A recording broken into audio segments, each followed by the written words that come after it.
ابن ماجہ میں صحیح سند کے ساتھ روایت ہے، رسول اللہ صلی اللہ علیہ وسلم نے فرمایا، لوگوں اللہ سے ڈرتے رہو اور مال و دولت کے حصول کے لیے اچھا طریقہ اختیار کرو۔ بلا شبہ کسی آدمی کو اس وقت تک موت نہیں آئے گی جب تک وہ اپنا رزق پورا حاصل نہ کر لے۔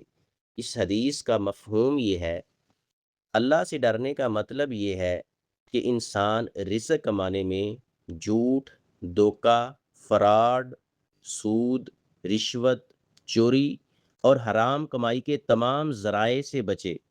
رزق حاصل کرنے کے لیے حلال اور جائز طریقہ اختیار کرے، جیسے تجارت، ملازمت، محنت مزدوری، کھیتی باڑی، ہنر سیکھ کر کام کرنا یا جائز کاروبار کرنا۔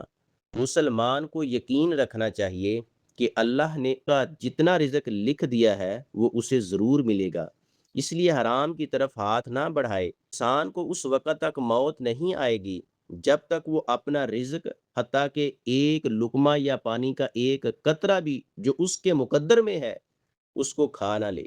لہذا رزق کے معاملے میں اللہ پر کامل بھروسہ رکھتے ہوئے مناسب اور حلال محنت کریں، باقی فیصلہ اللہ تعالیٰ پر چھوڑ دیں۔